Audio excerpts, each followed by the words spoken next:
नमस्कार दोस्तों, welcome to UP regular classes. मैं पार्थ सचान आप सभी का स्वागत करता हूं। तो जैसा कि आपको पता है कि यूपी पीसीएस प्रीलिम्स 2024 बहुत ही जल्द होने वाला है और करंट अफेयर की श्रृंखला हम लोगों की चल रही है आई दृष्टि की। ये क्लास नंबर 9 है। बहुत जल्द आपकी आई दृष्टि समाप्त होने वाली है। अगर आपने कोई भी वीडियो नहीं देखा है तो जाके प्लेलिस्ट आप चेक कर सकते हो। प्लेलिस्ट आई दृष्टि की बनी हुई है, ठीक है ना। तो चलिए शुरुआत करते हैं आज का सेशन बिना समय गवाए। चैनल पर नए हैं तो सब्सक्राइब कर दीजिएगा, इस वीडियो को लाइक कर दीजिएगा, शेयर कर दीजिएगा, ठीक है ना, अपने दोस्तों में। तो चलिए पहला टॉपिक हमारा क्या है। भारत दो नए विश्व धरोहर स्थल, मतलब भारत में क्या है कि दो नए विश्व धरोहर स्थल जोड़े गए हैं। वो कौन कौन से उसके बाद देख लेंगे। और जो भी केवल इंपॉर्टेंट फैक्ट होगा वही बात करेंगे, क्योंकि पीसीएस में केवल और केवल फैक्ट आपसे पूछा जाता है, ठीक है। तो ज़्यादा डिटेलिंग में नहीं जाएंगे, सिंपल जो फैक्ट हैं उसको क्लियर करेंगे, ठीक। अब बाकी आप जो भी पीडीएफ है, अगर कोई ये सब पीडीएफ चाहिए, कोई भी क्लास की पीडीएफ चाहिए तो आप टेलीग्राम पे जोड़ सकते हैं। टेलीग्राम का जो लिंक है वो कमेंट बॉक्स पे पिन है, ठीक है। चलिए, तो विश्व धरोहर सूची में जो भारत के स्थल हैं उनको देख लेते हैं डायरेक्ट, ठीक है ना, क्योंकि क्वेश्चन डायरेक्ट ही आता है। यहाँ से आप पे कोई भी नहीं आएगा, ये सारा मेंस में काम आएगा आपका, ठीक है ना। मेंस में करंट चेंज हो जाएगा। चलिए देखते हैं।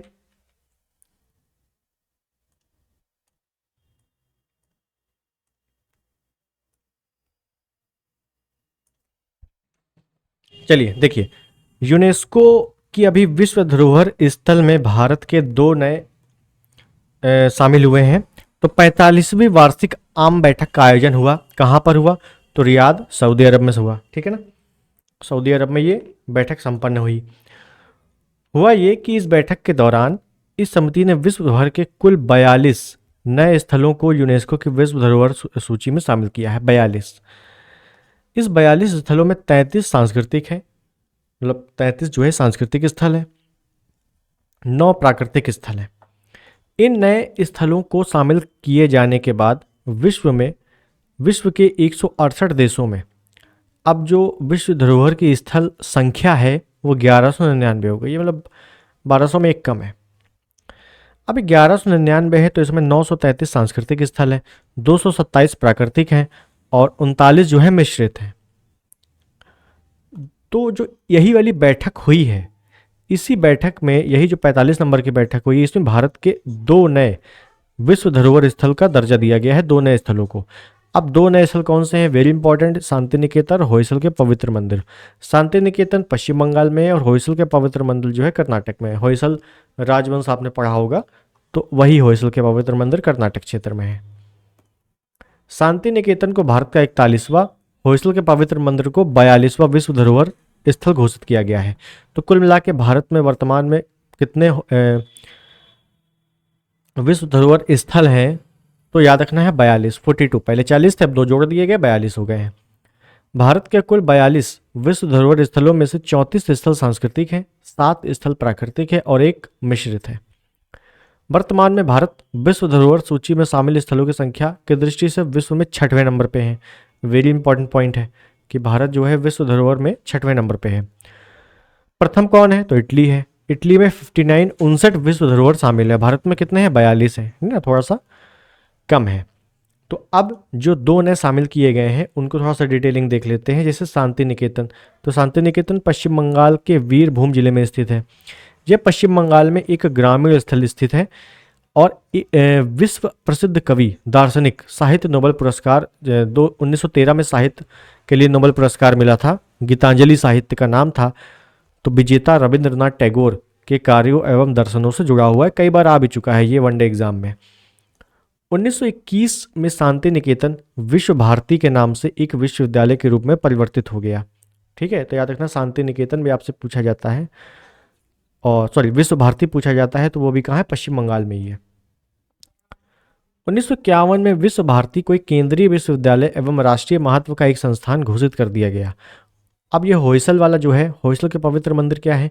तो होयसल के पवित्र मंदिर समूह एक क्रमिक संपत्ति है जिसमें दक्षिण भारतीय राजवंश कर्नाटक के 3 मंदिर शामिल हैं। कौन कौन? अब 3 मंदिर शामिल है तो कौन कौन शामिल है? तो देखिए, पहला है चेन्ना केशव मंदिर, बेलूर कर्नाटक में ही है, हासन क्षेत्र में। होयसलेश्वर मंदिर हालेबिदु, हासन में ही, कर्नाटक में ही। केशव मंदिर तो सोमनाथपुर, मैसूर, कर्नाटक में ही, ठीक है। तो 3 जो मंदिर हैं ये प्रमुख हैं।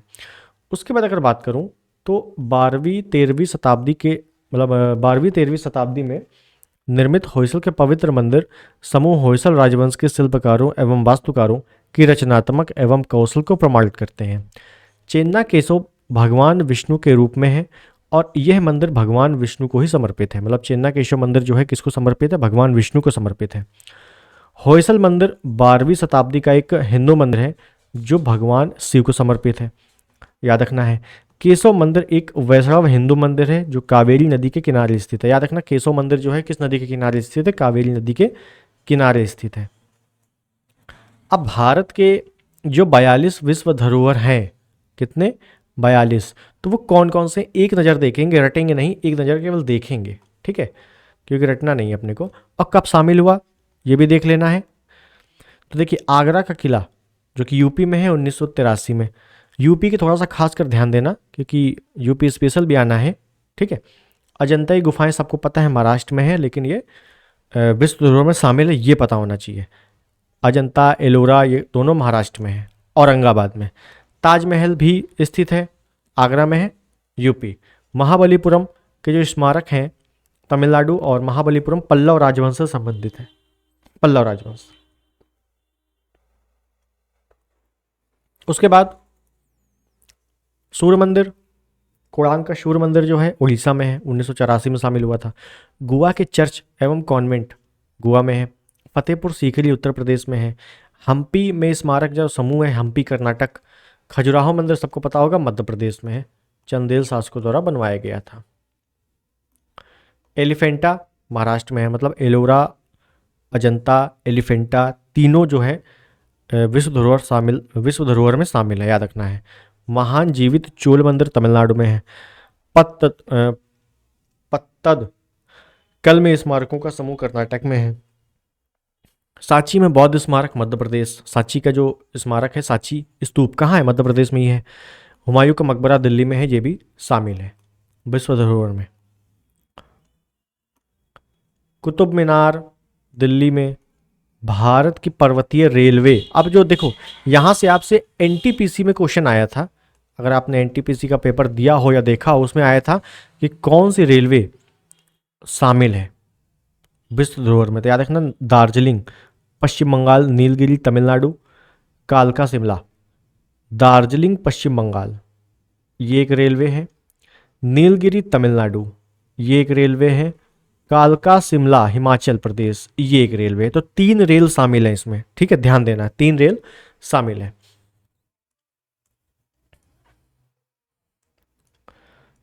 बोध गया में जो मंदिर है बिहार में। भीमबेटका की गुफाएं मध्य प्रदेश में। चंपानेर, पावागढ़ पुरातात्विक पार्क है गुजरात में। छत्रपति शिवाजी टर्मिनल महाराष्ट्र में है, ये भी शामिल है। लाल किला परिसर दिल्ली, जंतर मंदिर जयपुर वाला।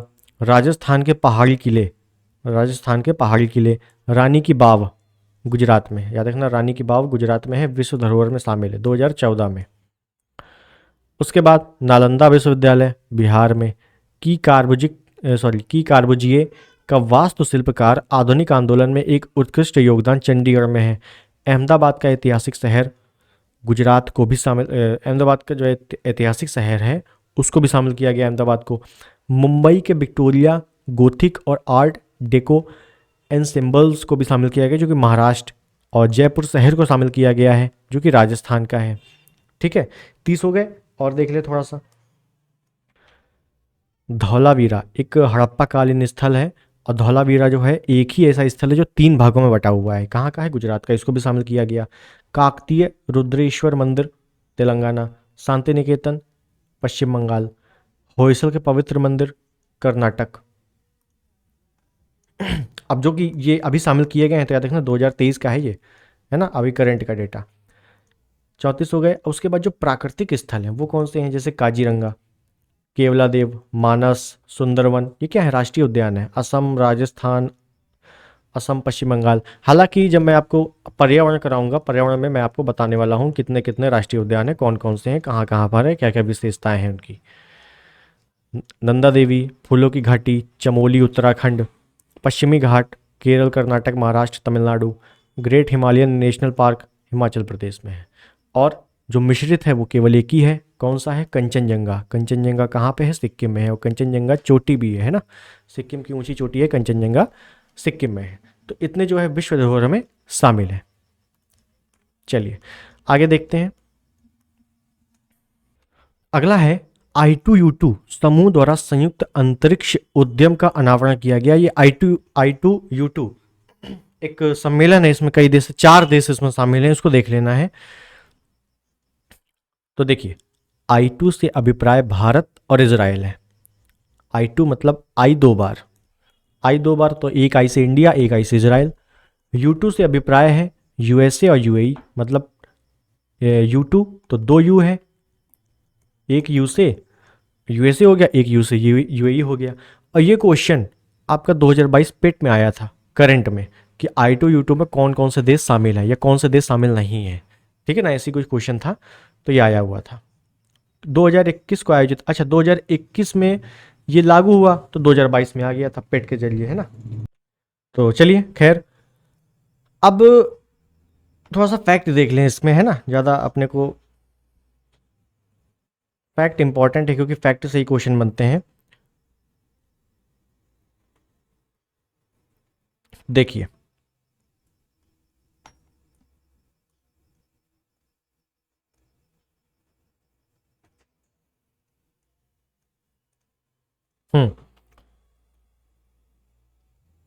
स्मरणीय तथ्य क्या है?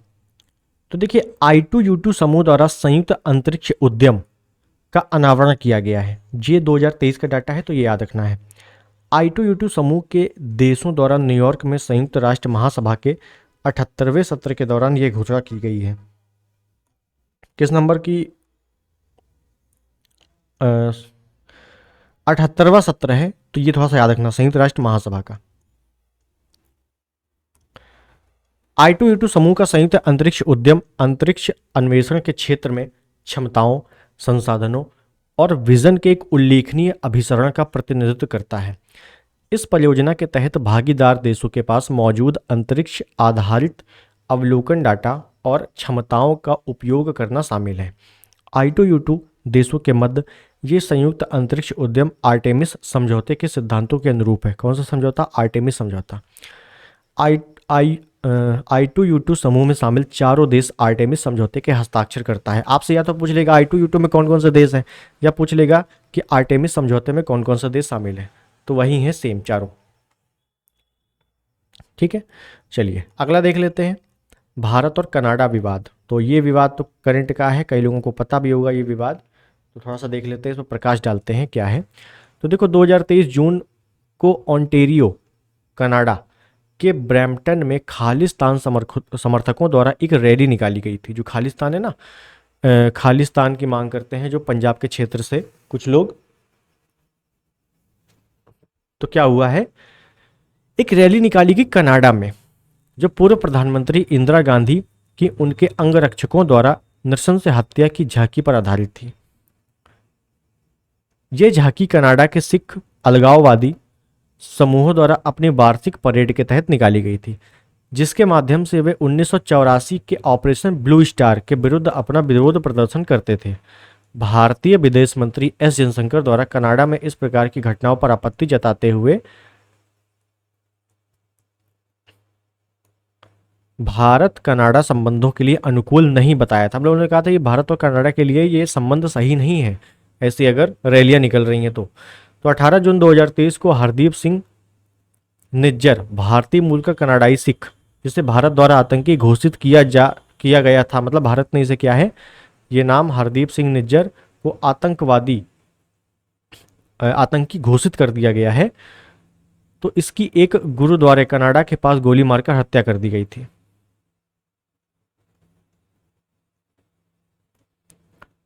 सितंबर 2023 को कनाडा के जो प्रधानमंत्री हैं जस्टिन ट्रूडो द्वारा कनाडा की संसद के निम्न सदन हाउस ऑफ कॉमन्स को संबोधित करने के दौरान सिख नेता हरदीप सिंह निज्जर की हत्या में भारत सरकार की संलिप्तता का आरोप लगाया था। मतलब इन्होंने क्या कहा था कि ये जो हत्या हुई है इसमें भारत का हाथ है, क्योंकि भारतीय इसका विरोध कर रहे हैं।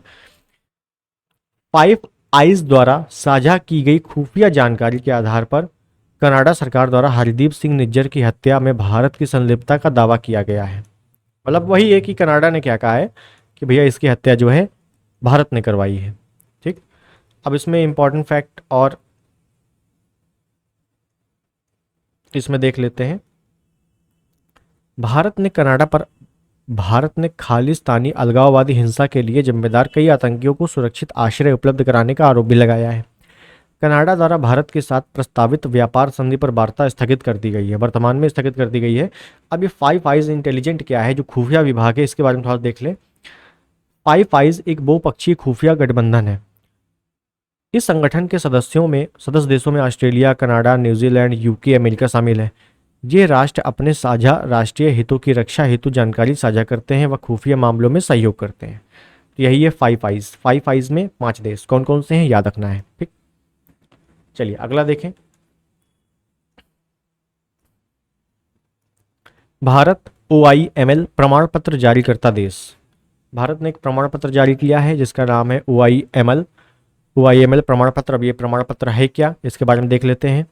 तो अंतर सरकारी संधि संगठन, इस संगठन की स्थापना, मतलब OIML का मतलब क्या है, international organisation of legal metrology, 1955 में हुई थी। मतलब इस संगठन की स्थापना कब हुई थी, 1955 में।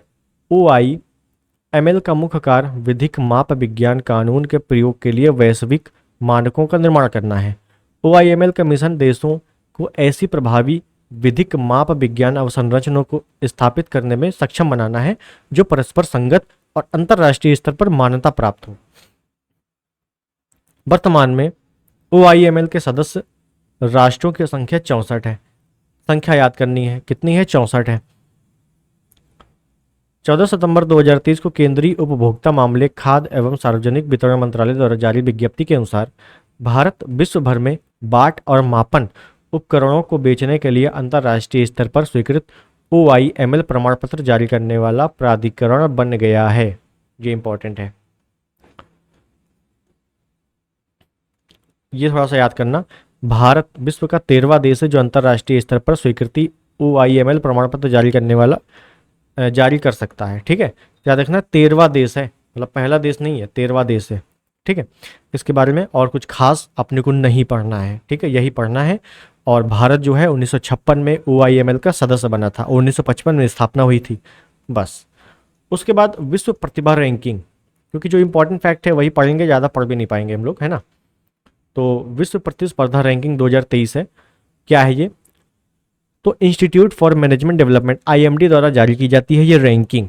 ठीक है ना, किसके द्वारा जारी की जाती है, IMD द्वारा। अब यह है क्या, सितंबर 2023 में IMD institute for management development world competitiveness, ठीक है, तो ये सेंटर है, क्या है, कॉम्पिटिटिवनेस सेंटर, विश्व प्रतिभा रैंकिंग 2023 जारी की जाती है, मतलब IMD द्वारा। कौन सा संस्करण है ये, 10वां संस्करण है।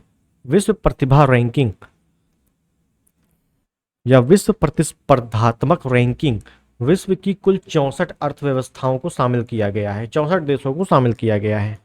देख लेते हैं क्या है इसमें रैंक। तो पहले नंबर पे स्विट्जरलैंड है 100 स्कोर के साथ, दूसरे नंबर पे लग्जमबर्ग है, तीसरे नंबर पे आइसलैंड है। 64 देशों की सूची में भारत का स्थान 56वां है। कितना है, 56। 2022 में ये स्थान कितना था, तो 52 था, ये याद रखना है। ठीक है ना, 52 था, अब कितना है, 56 है। ठीक, चलिए एशिया प्रशांत क्षेत्र के देशों की रैंकिंग में भारत 12वें नंबर पे। अपने को इससे मतलब नहीं, एशिया प्रशांत पूरे विश्व में पूछा जाता है, तो पूरे विश्व में 56वें नंबर पे है। पिछले वर्ष 52वें नंबर पे था। 64 देशों की सूची निकाली गई है। पहले नंबर पे स्विट्जरलैंड है, दूसरे पे लग्जमबर्ग है, तीसरे पे आइसलैंड है। सर्वश्रेष्ठ देशों की रैंकिंग, सर्वश्रेष्ठ देशों की रैंकिंग 2023 ये क्या है, तो US news and world report एक अमेरिकी मीडिया कंपनी है। US news and world report की संपादकीय मुख्यालय वाशिंगटन DC में स्थित है। US news and world report द्वारा प्रत्येक वर्ष विश्व के सर्वश्रेष्ठ देशों से संबंधित रिपोर्ट जारी की जाती है। कुल मिलाकर ये एक संस्था है जो सर्वश्रेष्ठ देशों की रैंकिंग की रिपोर्ट जारी करती है। इस रैंकिंग में विश्व के सर्वश्रेष्ठ देशों का खिताब जीता है किसने? स्विट्जरलैंड ने। बहुत अच्छे से याद रखना, स्विट्जरलैंड ने। भारत 30वें स्थान पर है, भारत 30वें नंबर पे है। पहले 31वें पे था। तो कुल मिला के एक गिरावट आई है, जो बहुत ही कम गिरावट है, लेकिन गिरावट आई है। ठीक है ना, तो पहले नंबर पे आएगा भारत, महान हो जाएगा, सर्वश्रेष्ठ हो जाएगा। तो खैर वर्तमान में भारत 30वें नंबर पे है। स्विट्जरलैंड 2022 में प्रथम स्थान पे था, मतलब 2022 में भी प्रथम था, 2023 में भी प्रथम है। दूसरे नंबर पे कनाडा है, तीसरे स्थान पर स्वीडन और चौथे स्थान पर ऑस्ट्रेलिया है।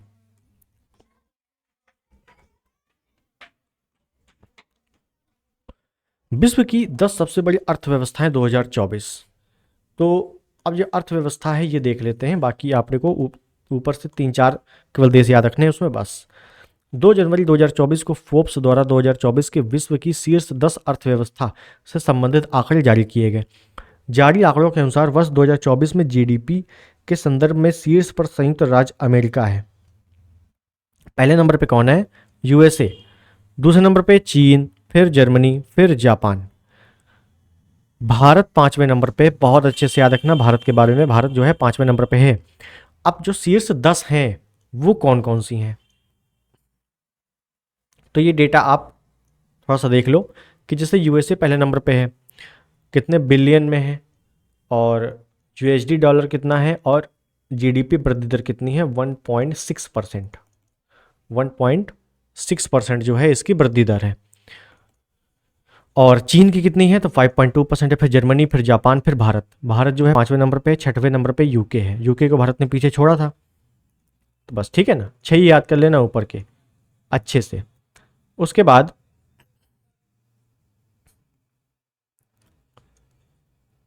चलिए अगला देखें। जॉर्जिया द्वारा हिंदू विरासत माह घोषित। बहुत इंपॉर्टेंट क्वेश्चन है। इंपॉर्टेंट फैक्ट क्या है कि जॉर्जिया द्वारा हिंदू विरासत माह घोषित। हिंदू धर्म विश्व के सबसे बड़े और सबसे पुराने धर्मों में एक है, जिसमें 100 से अधिक देशों में लगभग 1 बिलियन से अधिक अनुयायी हैं, हिंदू धर्म के अनुयायी। संयुक्त राज्य अमेरिका में लगभग 3 मिलियन हिंदू धर्म के अनुयायी रहते हैं। अगस्त 2023 में अमेरिकी राज्य जॉर्जिया के गवर्नर ब्रायन केम्प ने आधिकारिक तौर पर अक्टूबर माह को हिंदू विरासत माह के रूप में घोषित किया गया। ये इंपॉर्टेंट याद रखना कि हाल ही में हिंदू विरासत माह कहाँ मनाया गया है? तो जॉर्जिया यूएसए में मनाया गया है। ठीक है ना, जॉर्जिया यूएसए में मनाया गया है। ठीक है, इसको आप पढ़ सकते हो, लेकिन ये ज़्यादा इंपॉर्टेंट नहीं है, बस वही आपसे पूछा जाएगा। ठीक, चलिए वैश्विक शांति सूचकांक देख लेते हैं। वैश्विक शांति सूचकांक क्या है? तो वैश्विक शांति सूचकांक को सिडनी ऑस्ट्रेलिया स्थित विश्व के एक अग्रणी विचार मंच institute for economics and peace द्वारा प्रतिवर्ष जारी किया जाता है। इस सूचकांक में विश्व में शांति के स्तर का मापन 23 गुणात्मक और मंत्रात्मक संकेतकों के आधार पर किया जाता है। स्मरणीय तथ्य क्या है? 28 जून 2023 को वैश्विक शांति सूचकांक के 17वें संस्करण को जारी किया गया है। ठीक है, अच्छी बात है। इस सूचना में विश्व के 163 देशों, क्षेत्रों, वैश्विक जनसंख्या का 99.7% को शामिल किया गया है। ठीक है, यूरोप विश्व का सर्वाधिक शांतिमय क्षेत्र बना हुआ है। ये इंपॉर्टेंट है कि विश्व का सर्वाधिक शांतिमय क्षेत्र कौन सा है? यूरोप। ठीक, मध्य पूर्व और उत्तरी अफ्रीकी क्षेत्र में शांति के स्तर में सुधार दर्ज होने के बावजूद यह विश्व का सर्वाधिक अशांत क्षेत्र बना हुआ है। कौन सा? अफ्रीकी क्षेत्र। और अफ्रीका में कई जगह काया पलट, तख्ता पलट भी हो गया, काया पलट बोल रहा हूँ। चलो, अब जीपीआई 2023 में जो शीर्ष पहले नंबर पे कौन है? आइसलैंड है। दूसरे नंबर पे डेनमार्क है। तीसरे नंबर पे आयरलैंड है, शांत वाले क्षेत्र में। और अशांत वाले क्षेत्र में पहले नंबर पे अफगानिस्तान है। पहले नंबर पे अफगानिस्तान है, दूसरे नंबर पे यमन है, तीसरे नंबर पे सीरिया है। ठीक, और जीपीआई मतलब शांति में भारत का स्थान 126वां है। याद रखना, 126 भारत का स्थान है। ठीक है, ये याद रखना है। दक्षिण एशिया का सर्वाधिक शांतिपूर्ण देश बना हुआ है कौन? भूटान। ठीक है, याद रखना है भूटान। क्लियर? ऊर्जा संक्रमण सूचकांक 2023 देख लेते हैं। ऊर्जा संक्रमण सूचकांक देशों का उनकी ऊर्जा प्रणालियों के प्रदर्शन और ऊर्जा संक्रमण हेतु उनकी तत्परता के आधार पर मूल्यांकन करता है। स्मरणीय तथ्य क्या है? तो विश्व आर्थिक मंच द्वारा ऊर्जा संक्रमण सूचकांक जारी किया जाता है, वेरी इंपॉर्टेंट। यह सूचकांक फोस्टरिंग इफेक्टिव एनर्जी ट्रांजिशन 2023 नामक रिपोर्ट के अंतर्गत प्रकाशित किया गया है। यह रिपोर्ट का 13वां संस्करण है। कौन सा संस्करण है? 13वां संस्करण है, ये याद रखना है।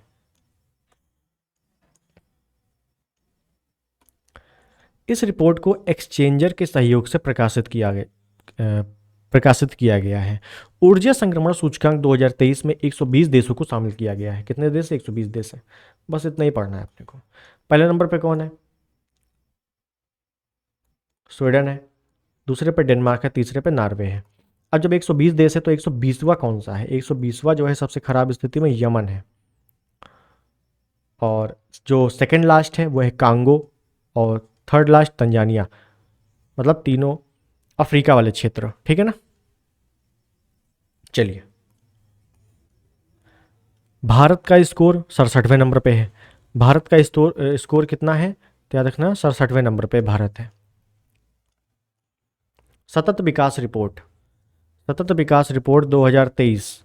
अब ये क्या है? तो 2015 में सभी संयुक्त राष्ट्र सदस्यों द्वारा सतत विकास हेतु 2030 एजेंडा अंगीकृत किया गया था। इस एजेंडे में 17 सतत विकास लक्ष्य मतलब एसडीजी और 169 उप लक्ष्य निर्धारित किए गए हैं, जिन्हें 2030 तक प्राप्त किया जाना है। ये एक लक्ष्य है, तो ये पहले तो एक लक्ष्य प्राप्त होना है, तो लक्ष्य तो अच्छे से याद कर लेना।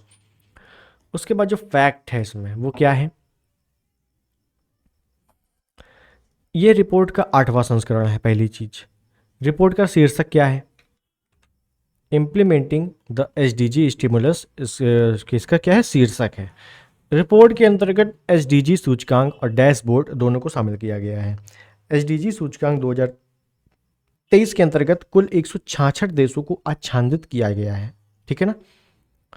चलिए, इस सूचकांक में किसी देश को प्राप्त स्कोर सबसे खराब संभावित परिणाम 0 है और स्कोर 100 के बीच उसकी स्थिति इंगित करता है। मतलब अगर 0 है तो खराब है, कुल मिला के इतना समझना है, ठीक है। अब देख लेते हैं कौन क्या स्थिति में है। जैसे फिनलैंड पहले नंबर पे 86 स्कोर है, जो कि बेस्ट स्कोर है। स्वीडन दूसरे नंबर पे है, तीसरे नंबर पे डेनमार्क है। अब 166 देश है तो 166वां दक्षिणी सूडान है, 165 मध्य अफ्रीकी गणराज्य है, और 164 चाड है। 164 कौन है? चाड। तो कुल मिला के अफ्रीका की स्थिति दयनीय है। भारत को 166 देशों में 112वां स्थान प्राप्त हुआ है। भारत का अच्छे से याद कर ही लेना। भारत का एसडीजी सूचकांक ब्रिक्स देशों की स्थिति क्या है? तो 50वें नंबर पे ब्राज़ील है, अब भारत 112वें नंबर पे है, जैसे बताया आपको। चीन 63वें नंबर पे है, और दक्षिण अफ्रीका 110वें नंबर पे है, और रूस जो है 49वें नंबर पे है, ठीक। चलिए,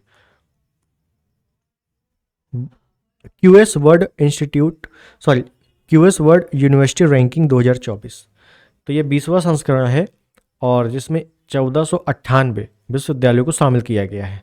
अब इसमें जो स्मरणीय तथ्य है वो देख लेते हैं डायरेक्ट, ठीक है। जैसे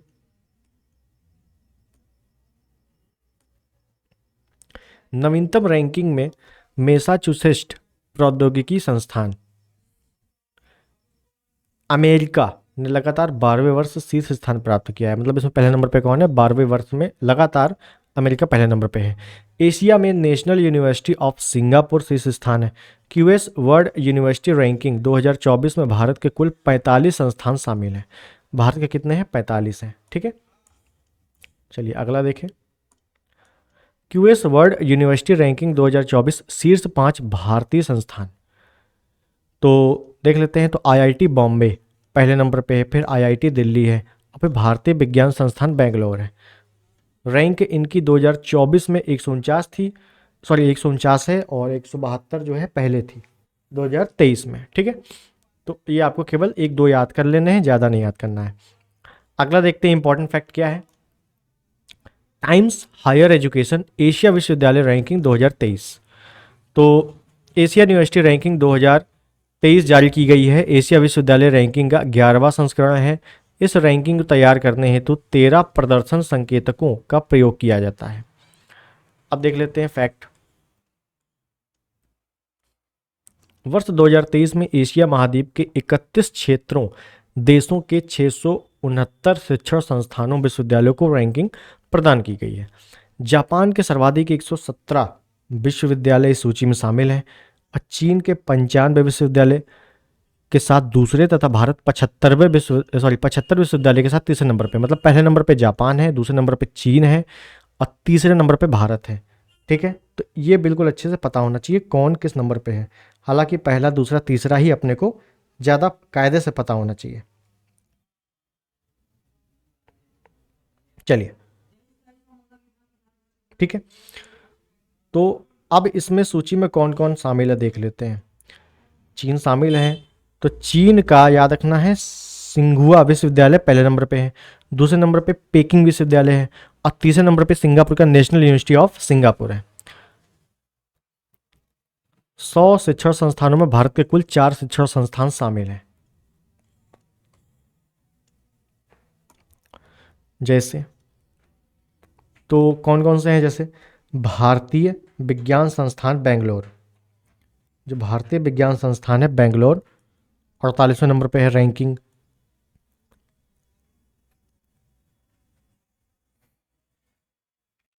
तो जेएस उच्च शिक्षा एवं अनुसंधान अकेडमी मैसूर 68वें नंबर पे है।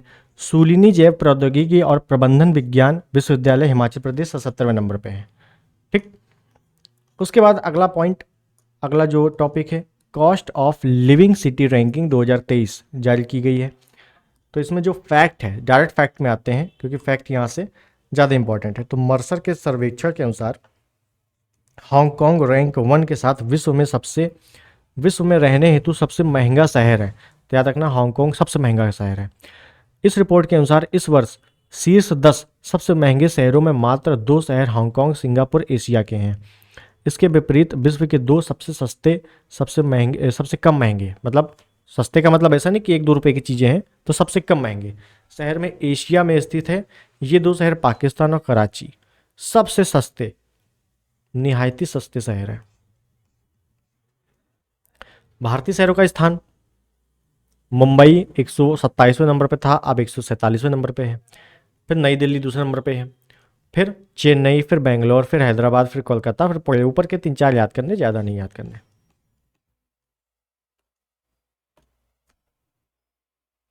World wide cost of living 2023 द्वारा world wide cost of living 2023 नामक रिपोर्ट जारी की गई है, मतलब EIU द्वारा। ठीक है, इस रिपोर्ट के अनुसार सिंगापुर एवं ज्यूरिक कहाँ का, स्विट्जरलैंड का, तो रहने लायक विश्व के सबसे महंगे शहर हैं, जबकि दमश्क सीरिया को विश्व का सबसे सस्ता शहर घोषित किया गया है।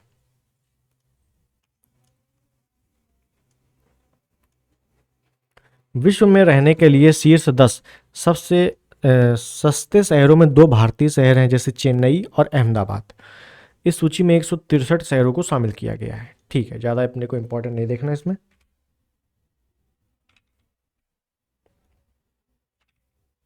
चलिए देखते हैं वैश्विक दासता सूचकांक 2023। ठीक है, वॉक फ्री फाउंडेशन नामक संगठन द्वारा वैश्विक दासता सूचकांक 2023 जारी किया जाता है, इतना पता होना चाहिए। इसके बाद हम लोग फैक्ट पे आते हैं सीधे।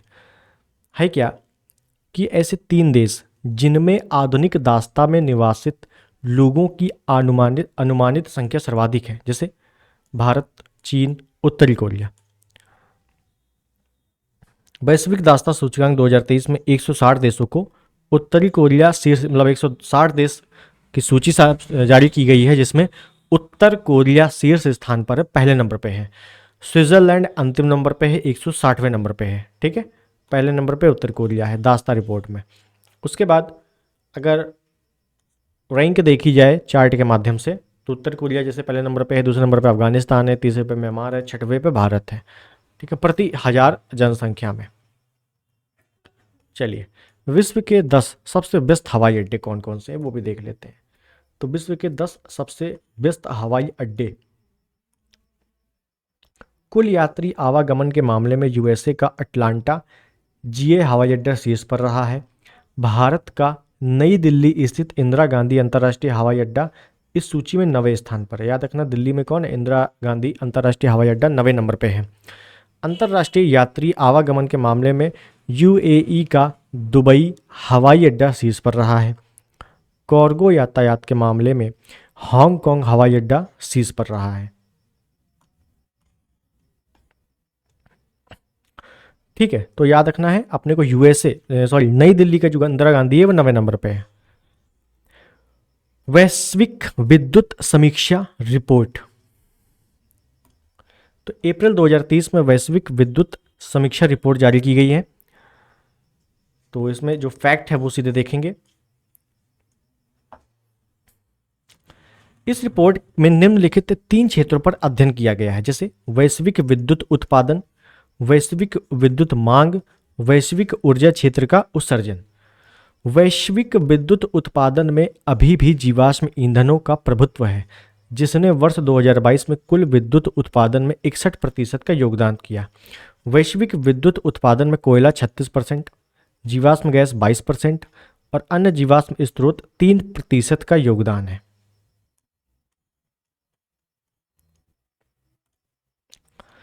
स्वच्छ विद्युत उत्पादन में सबसे बड़ा स्रोत जल ऊर्जा का है। जल ऊर्जा वैसे भी सबसे साफ सुथरा जल उत्पादन है। जीवाश्म ये सब सही नहीं है ना। तो जल ऊर्जा जो है, जल ऊर्जा स्वच्छ विद्युत उत्पादन में सबसे बड़ा स्रोत है, जिसका योगदान 15% है। दूसरा सबसे बड़ा स्रोत परमाणु ऊर्जा है, जिसका योगदान 9% है। परसेंटेज नहीं याद करने हैं, आप लोग याद रखना, जल ऊर्जा, उसके बाद दूसरे नंबर पे परमाणु ऊर्जा है, सौर ऊर्जा नहीं है यहाँ पे। ठीक है। विद्युत मांग वाले 3 देश जैसे चीन सर्वाधिक विद्युत मांग वाला है, उसके बाद दूसरे नंबर पे अमेरिका, तीसरे नंबर पर भारत है। भारत का स्थान तीसरे नंबर पे, भारत का ही याद करना है। विद्युत क्षेत्र सभी ऊर्जा क्षेत्रों में सबसे बड़ा कार्बन डाइऑक्साइड उत्सर्जक है। यह कुल वैश्विक ऊर्जा संबंधी कार्बन डाइऑक्साइड उत्सर्जनों के लगभग 40% के लिए उत्तरदायी है। शीर्ष 3 कार्बन डाइऑक्साइड उत्सर्जन अर्थव्यवस्था कौन कौन सी? तो पहले नंबर पे चीन है, और ये कई बार आ चुका है एग्जाम में कि सबसे अधिक कार्बन डाइऑक्साइड उत्सर्जन करने वाला देश कौन सा है? चीन है। दूसरे नंबर पे अमेरिका है, तीसरे नंबर पे भारत है। हो सकता है इस बार भारत का पूछ ले, भारत का स्थान क्या है? तीसरे नंबर पे है। ठीक है। तो करंट अफेयर आपका आज का इतना ही था। अगले टॉपिक पे हम लोग फिर आएंगे बहुत जल्द। बहुत जल्द क्या मतलब, कल की वीडियो में। ठीक है। तो आई होप चीज़ें समझ में आई होगी। इसकी प्लेलिस्ट बनी हुई है आई दृष्टि की, आप लोग जाके जरूर पढ़ लेना अगर आपने बिल्कुल भी नहीं पढ़ा है तो, या आपने पिछली वीडियो नहीं देखे हैं तो। ठीक है, चलिए मिलते हैं अगली वीडियो में, तब तक के लिए नमस्कार, जय हिंद, वंदे मातरम।